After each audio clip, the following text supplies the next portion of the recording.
Hey guys, Toby Mathis here. And a question that I've been getting a lot is what to do about the proposed Biden tax increases. And should I be doing anything as a small business? And so let me give you some numbers to make you feel better.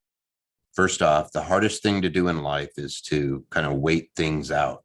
And you're going to keep seeing and reading and hearing about these tax increases, and they start talking the word retroactive, and they throw some buzzwords out there to make people do some things that are going to spur the economy. So one of the first things you do is you say, hey, if they're going to increase a tax rate, one of the smartest things they should do is have it take effect in the future. So you give people a time to sell off a whole bunch of stuff and create revenue now.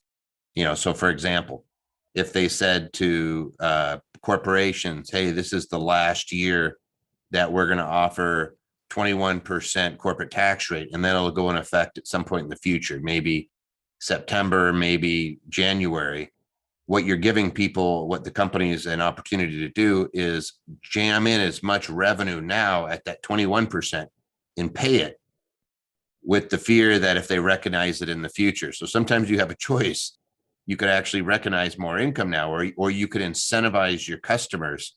Hey, we'll give you 10% off if you pay now, because it's going to save us some money. Again, it has to, the numbers actually have to work. So it depends on what the corporate rate is. If it's 28%, is it 21%? But they may say, hey, pay us early, let's, hey, we'll give you a little discount if you could pay before such and such a date. Or with capital gains. So for example, if you're going to go from a capital gains rate, a maximum capital gains rate of 20%, and they're going to jam it up to this 39.6, which I know you have to add the 2.8 net investment income tax. So it's a little bit higher than that, just tack on the 2.8%. But if I was in charge, I would be saying, hey, let's have that take effect on a specific date. I don't want it retroactive. All I'm going to do is tick off people and end up in court for the next 5 years. What I'd much rather do is because it's arguably not constitutional. Like, it's never really been decided. We know you can't go retroactive with criminal statutes and incarcerate somebody, right? And deprive them of their freedom. The question is, can you deprive somebody of their money under that same theory? And it hasn't gone to fruition. There's one case where they seem to indicate that it could, but it's going to end up in front of the Supreme Court. That's almost a guaranteed. So do they want that? No, it's silly. It hurts them. So what you do is you say, hey, till the end of the year, you recognize long-term capital gains, it's at 20%. That incentivizes all these people with all these built-in profits to dump their stock, right? To sell it. You're going to have a bit of a sell-off though, and so they're worried about the economy. But I'm just looking at it going, hey, if I wanted to generate tax revenue, what do? Is I say, hey, here's it's kind of like almost like a sales tax holiday that you see on TV when somebody says, hey, this weekend only, pay no sales tax. What they're really doing is saying, hey, we're discounting it, 8%. What you're doing here is you say, hey, guys, this new law is going to come into effect, and it's going to effectively double that capital gains rate for if you're making over $1 million. So for you people, you might want to sell now and pay half as much tax that you will be if you sell it in the future. So what you're going to have a whole bunch of people doing is dumping their portfolios and creating tax revenue now. That's much smarter. Like, if I wanted to raise tax revenue, that's what I do. I give people an incentive to recognize their capital gains. Otherwise, they're just going to sit on their hands. Everybody says, oh, now we're going to get them. No, nobody's going to sell. They're just going to sit on their hands. The market will keep going up, which is great, but there's no tax revenue. If I never sell my shares of my company, if I never sell my real estate, if I never sell my capital assets and take a gain, you get no revenue. If it doesn't hurt me to sell and pay the tax, then I'll sell it and pay the tax. If it hurts me to sell and pay the tax, then I won't. So you're going to get a lot less of something, and it's not going to help you. In fact, the studies that I've seen from Wharton School of Business at Penn is that it's going to cause a reduction in the GDP, which is not going to help us. It's going to cost us revenue, guys. If our GDP goes down, there's less revenue being taxed. So it's this old adage. Now on to the small business folks. If I am small corporation, I already know that 80% of the time I'm zeroing out. So 28% of zero is zero, 25% of zero is zero, 21% of zero is zero. I'm still zeroing out.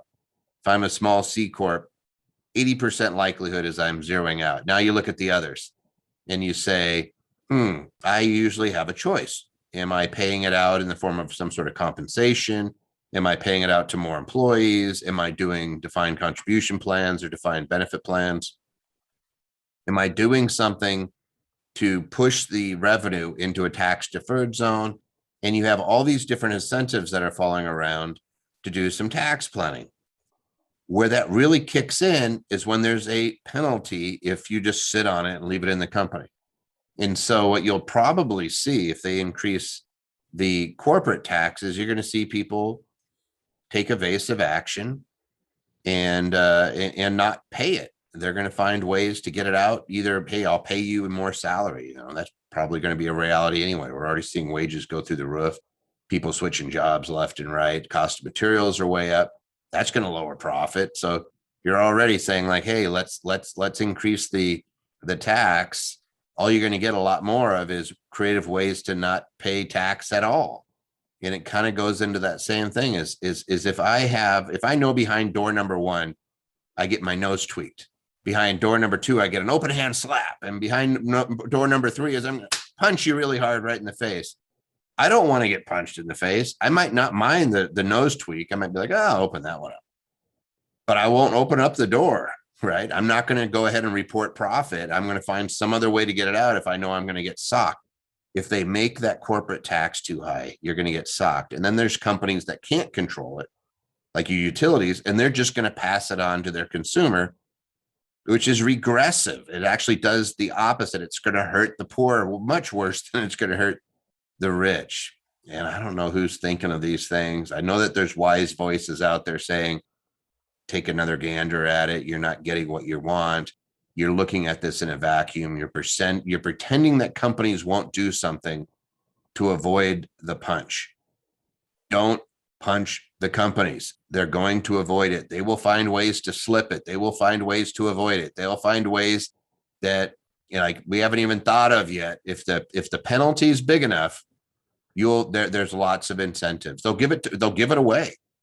That's what a lot of the really wealthy folks do is, hey, I'll borrow against my shares so I don't have tax. And if I need to lower my tax bill, I'll give away some shares at their fair market value and it'll offset at least, 30% of my income. They're like, that's what they do. They find creative ways to not pay taxes. You know what they don't do is go, oh, nuts. I'm going to have to pay all these big taxes and I'm just going to continue to do the exact same thing I was doing before and I'll just pay it. That's not what they do. They go, oh, that's a pretty big hit. It's worth, if that's an extra tax on me and it's going to be $1 million, it's worth $50,000 to try to avoid it, right? They're going to give their team of accountants the problem and find some creative ways to solve it and say, oh yeah, we'll defer it. We'll find other ways, but that, to avoid the punch. What they don't do is just say, oh, you got me. I'll pay it.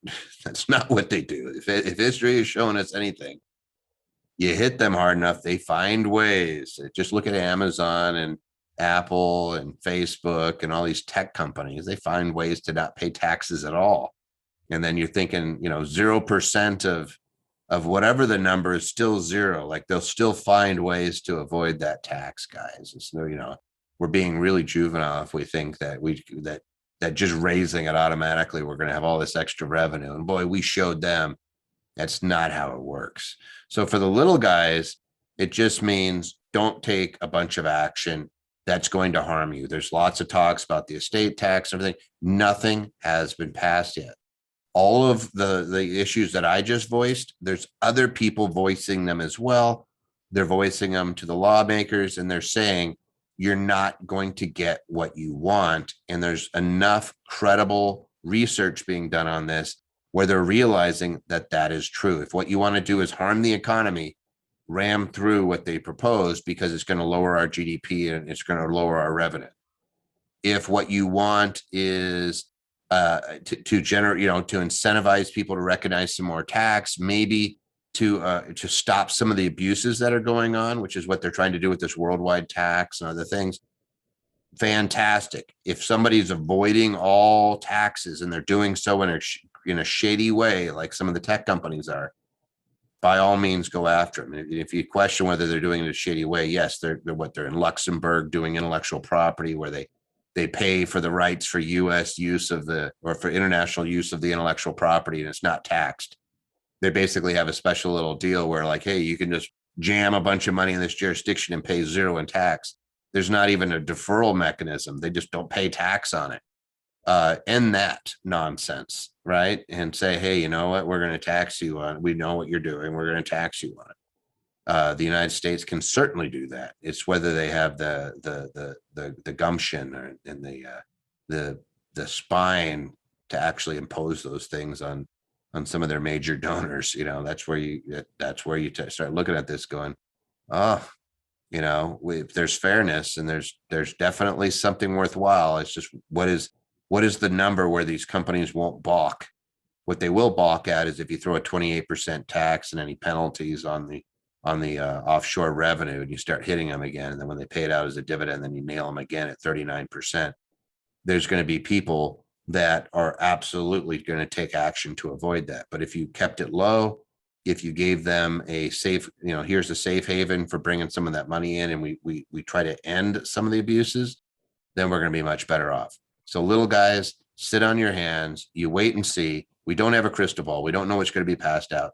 What we do know is that history has shown us that when you do things that are reactionary to something that doesn't exist yet, so if you start doing actions because you think they're going to do something, that almost always boomerangs and smacks you in the head. So don't do that. Just wait and see if you're one of the little guys.